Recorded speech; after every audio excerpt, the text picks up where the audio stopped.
بسم الله الرحمن الرحيم. الله أكبر الله أكبر الله أكبر الله أكبر الله أكبر الله أكبر لا إله إلا الله والله أكبر الله أكبر ولله الحمد. الله أكبر كبيرا والحمد لله كثيرا وسبحان الله بكرة وأصيلا وصلى الله عليه وعلى آله وأصحابه وأزواجه وبارك وسلم تسليما كثيرا كثيرا. سبحان الله والحمد لله ولا إله إلا الله والله أكبر ولا حول ولا قوة إلا بالله العلي العظيم. سبحان الله وبحمده عدد خلقه ورضا نفسه وزنة عرشه ومداد كلماته. سبحان الله وبحمده سبحان الله العظيم. سبحان الله وبحمده سبحان الله العظيم. نستغفر الله العظيم ونتوب إليه. نستغفر الله العظيم ونتوب إليه. الحمد لله الذي تواضع كل شيء لعظمته. الحمد لله الذي ذل كل شيء لعزته. الحمد لله الذي خضع كل شيء لملكه. الحمد لله الذي استسلم كل شيء لقدرته. ونشهد أن لا إله إلا الله وحده لا شريك له. ونشهد أن سيدنا وحبيبنا وسندنا ومولانا محمد عبده ورسوله صلوات الله وسلامه على سيد الأولين والآخرين خاتم الأنبياء والمرسلين قائد الغر المحجلين إلى جنات النعيم سيدنا ومولانا محمد وعلى آله وأصحابه وأزواجه أجمعين وبارك وسلم تسليما كثيرا كثيرا كثيرا. أما بعد. اللهم صل على محمد وعلى آل محمد كما صليت على إبراهيم وعلى آل إبراهيم إنك حميد مجيد. اللهم بارك على محمد وعلى آل محمد كما باركت على إبراهيم وعلى آل إبراهيم إنك حميد مجيد. جزا الله عنا سيدنا محمد صلى الله عليه وسلم ما هو أهله. جزا الله عنا سيدنا إبراهيم عليه الصلاة والسلام ما هو أهله. جزا الله عنا سيدنا إسماعيل عليه الصلاة والسلام ما هو أهله. أما بعد فأعوذ بالله من الشيطان الرجيم. بسم الله الرحمن الرحيم. قال الله تبارك وتعالى فلما بلغ معه السعي قال يا بني إني أرى في المنام أني أذبحك فانظر ماذا ترى. صدق اللہ العظیم. بزرگان محترم، عزیز دوست بزرگوں، یہ ایام تشریق اور اس کے ساتھ ساتھ ایام نحر دونوں چل رہے ہیں. 10ویں ذی الحجہ سے لے کر 12ویں ذی الحجہ تک ایام نحر بھی ہیں اور 11ویں ذی الحجہ سے 13ویں ذی الحجہ تک ایام تشریق بھی ہیں. تو آج کا جو دن ہے ایام نحر میں بھی شامل ہے، ایام تشریق میں بھی شامل ہے. ان دنوں کے اندر قربانی سب کرتے ہیں. اللہ نے جن کو وسعت دی ہے الحمدللہ، اللہ پاک سب کی قربانی کو قبول فرمائے. یہ قربانی کی جو تاریخ ہے، جیسا کہ ایک حدیث شریف کے اندر حضرات صحابہ نے نبی کریم صلی اللہ تعالیٰ علیہ وسلم سے دریافت بھی فرمایا ما هذه الاضاحی یا رسول اللہ. یا رسول اللہ صلی اللہ علیہ وسلم، ہم کو شریعت میں قربانی کا حکم دیا گیا ہے، اس کی حقیقت کیا ہے؟ تو اللہ کے حبیب صلی اللہ تعالیٰ علیہ وسلم نے ارشاد فرمایا سنت ابیکم ابراہیم، یہ تمہارے باپ حضرت ابراہیم علیہ السلام کی سنت ہے. قرآن مجید میں بھی اس کا تذکرہ آیا ہے سورہ صافات کے اندر. فلما بلغ معه السعی قال یا بنی. بڑی تمناؤں کے بعد حضرت اسماعیل علیہ السلام پیدا ہوئے تھے. والدہ محترمہ ماجدہ حضرت حاجرہ رضی اللہ تعالیٰ عنہ ان کے بطن سے، ان کی والدہ حضرت حاجرہ ہیں. جب حضرت اسماعیل علیہ السلام پورا تفصیلی واقعہ اپنی جگہ پر اس قابل ہو گئے کہ وہ چلنے لگے، مفسرین نے فرمایا ہے کہ تقریباً اس وقت ان کی عمر 13 ایئرس تھی، اندازاً 13 سال کی. اس وقت حضرت ابراہیم علیہ السلام کو اللہ نے ایک خواب دکھایا، اور خواب کیا تھا؟ یا بنی انی اری فی المنام انی اذبحک فانظر ماذا تری. اس خواب کا تذکرہ حضرت ابراہیم علیہ السلام نے اپنے بیٹے کے سامنے، حضرت اسماعیل علیہ السلام جو مشہور قول کے مطابق ہے ان کے سامنے کیا کہ میں دیکھ رہا ہوں خواب کے اندر کہ تم کو ذبح کر رہا ہوں. حضرت ابراہیم علیہ السلام نے یہ روایت کے مطابق 3 دن تک خواب دیکھا، اور خواب کے بعد سمجھ گئے کہ یہ من جانب اللہ ایک حکم ہے۔ انبیاء علیہ السلام کا خواب ویسے بھی شریعت اور وحی کے حکم میں ہوتا ہے، اور 3 روز متواتر یہ خواب دیکھا۔ حضرت ابراہیم علیہ السلام کو پورا یقین ہو گیا کہ اللہ سبحانہ وتعالیٰ مجھ سے اپنے بیٹے کی قربانی چاہتے ہیں۔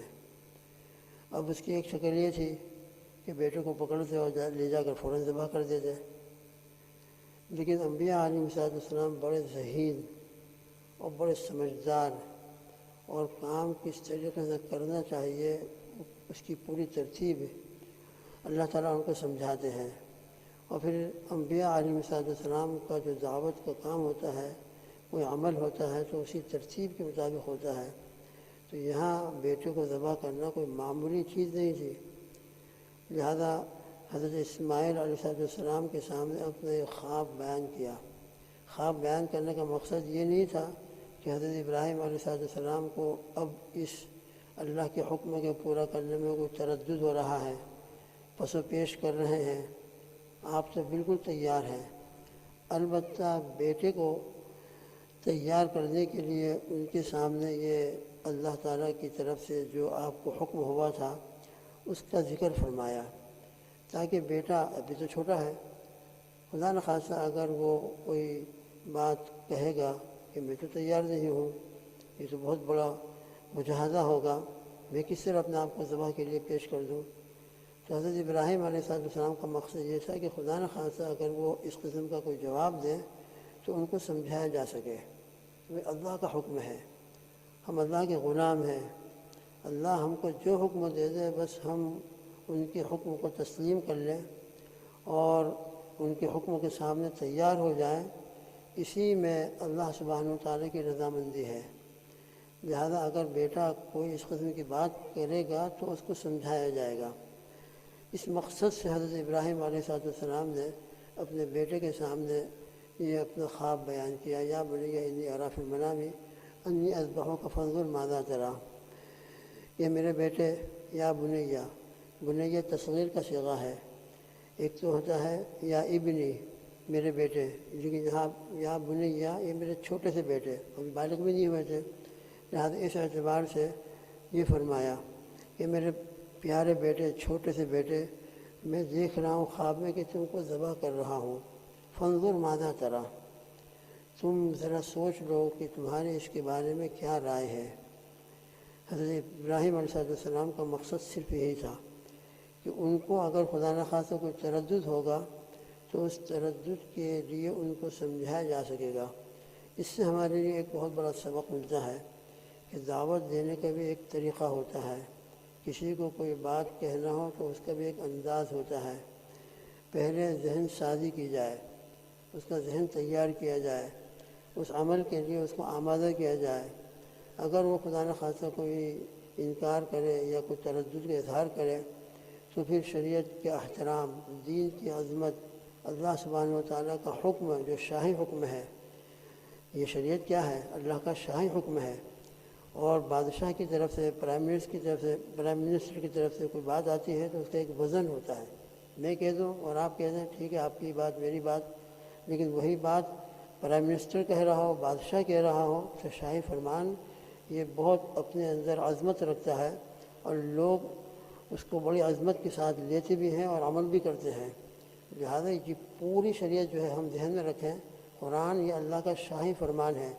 لہذا جب ہمارے سامنے یہ بات آ رہی ہو کہ رب ذوالجلال نے قرآن مجید میں یہ حکم فرمایا، تو میری اور آپ کے لیے ضروری ہے اپنی عبدیت کا اور اپنے غلامیت کا اظہار کرنے کے لیے کہ فوراً ہمارا سر اس کے سامنے جھک جائے، ہمارے دل اس کے سامنے جھک جائیں، اور اسی وقت آمنا و صدقنا کہہ دیں کہ میرے رب کا حکم ہے۔ قرآن پاک کی ایک ایک آیت میرے رب کا نازل کیا ہوا کلام ہے، لہذا ختم، بس میرے جذبات، میری اپنی رائے ختم، میری رائے اللہ کے حکم کے سامنے کیا حیثیت رکھتی ہے، میری پوزیشن اللہ کے حکم کے سامنے ہے کیا، لہذا اپنے آپ کو فنا کر دیا جائے، اپنی رائے کو چھوڑ دیا جائے، اور فوراً اسی وقت آمنا و سقنا سمعنا و اطعنا جو حضرات صحابہ کا ایک عمل تھا کہ جب ان کے سامنے بات آتی تھی، نبی کریم صلی اللہ علیہ وسلم نے ان کی تربیت فرمائی تھی کہ کوئی بھی بات تمہارے سامنے آ جائے، اللہ کا حکم ہو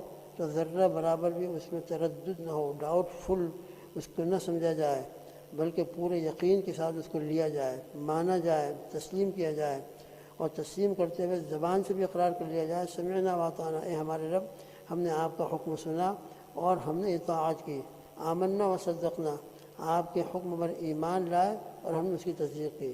سب تو انشاءاللہ ثم انشاءاللہ میرے لیے اور آپ کے لیے کامیابی ہے، اپنی عبدیت کا اور ایمان کا جو تقاضا ہے اس کا اظہار ہے، اور اللہ کا حکم آنے کے بعد میرے دل میں کوئی تردد پیدا ہو رہا ہے، اس کو ہم بہت سیریس لیں، کیونکہ معمولی بات نہیں ہے، اس کو ہر ایک سیریس لے اور اس کے اوپر بہت یقین کے ساتھ اللہ کا حکم آ جائے، قرآن پاک کی آیت آ جائے، فوراً آمنا و صدقنا کہہ دیا جائے اور سمعنا واطعنا کہہ دیا جائے۔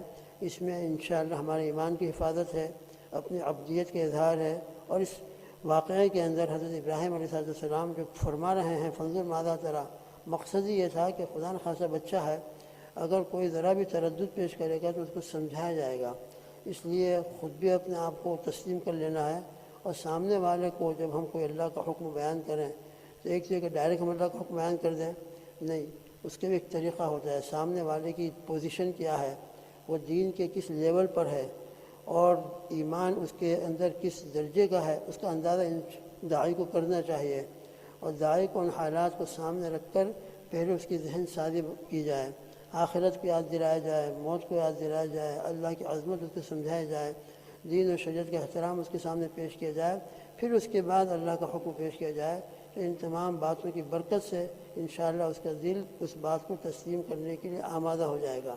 اور ڈائریکٹ ہم کہہ دیں کہ یہ اللہ کا حکم ہے، خدا نہ کرے انکار کر دیا تو ایمان خطرے میں پڑ جائے گا۔ اس لیے داعی کو بہت سوچ سمجھ کر اور بہت حکمت کے ساتھ ادع الی سبیل ربک بالحکمۃ والموعظۃ الحسنہ، بہت حکمت کے ساتھ مصلحت کو سامنے رکھتے ہوئے اپنی بات پیش کرنا چاہیے۔ انبیاء علیہ السلام کی دعوت کے اندر ہمیشہ یہ بات پیش نظر ہوتی ہے، اس لیے جو بھی کسی کو دعوت دے رہا ہو، دین و شریعت کی بات بتلا رہا ہو، تو ذہن سازی کی جائے سامنے والے کی پوزیشن کیا ہے، ایمان اس کا کس درجے میں چل رہا ہے، اس کی دینی حالت کیا ہے، اس کی ظاہری حالت کیا ہے، اس کو سامنے رکھ کر پھر اس کے بعد اللہ کا کلام پیش کیا جائے تو پھر انشاءاللہ اس کا دل اس کو تسلیم کرے گا، انشاءاللہ پھر اس کے بعد تذکرہ کیا جائے گا۔ اللہ پاک ہم سب کو ہر آن ہر لمحہ جب بھی ہمارے سامنے اللہ سبحانہ و تعالیٰ کا حکم آ جائے، شاہی فرمان سمجھ کر اس کو فوراً ہم تسلیم کر لیں، آمنا و صدقنا کہہ دیں، سمعنا واطعنا کہہ کر اپنی غلامی اور اپنی عبدیت کو ظاہر کر دیں، تو انشاءاللہ اس میں ہماری ایمان کی حفاظت ہے، اور یقیناً اللہ سبحانہ و تعالیٰ جب ہماری یہ کیفیت دیکھیں گے، ہماری اطاعت دیکھیں گے، تو انشاءاللہ ثم انشاءاللہ اللہ سبحانہ و تعالیٰ پھر ہمارے لیے دنیا اور آخرت میں خیر کے اور کامیابی کے فیصلے فرمائیں گے۔ اللہ مجھ کو اور آپ کو اور سب کو یہ ایمان عطا فرمائے، اور اللہ کا حکم بڑی عظمت کے ساتھ لے کر اس پر عمل کرنے کی توفیق عطا فرمائے۔ اللہم آمین۔ سبحان اللہ بحمدہ، سبحانک اللہم وبحمدک، ونشہد ان لا الہ الا انت، نستغفرک ونتوب الیک، وصلی اللہ تعالیٰ علی خیر خلقہ محمد وآلہ واصحابہ اجمعین۔ کل ساؤتھ افریقہ میں ایک بہت بڑے حضرت مولانا مسیح اللہ صاحب رحمۃ اللہ علیہ کے خلیفہ تھے، ڈاکٹر عبدالقادر ہنسا، یہاں بھی تشریف لا چکے ہیں، ہماری مسجد میں ان کا بیان جو ہوا ہے، کل ان کا انتقال ہوا ہے، ان کی یہ اثار ثواب بھی کریں، جتنے مرحومین ہیں ان کے لیے ہمیشہ اثار ثواب کا ہم اہتمام کریں اور دعائے مغفرت بھی کریں، اللہ تعالیٰ ان کی مغفرت فرمائے، امت کو نعمت بدل عطا فرمائے، اور پسماندگان کو اللہ صبر جمیل اور جزیل عطا فرمائے۔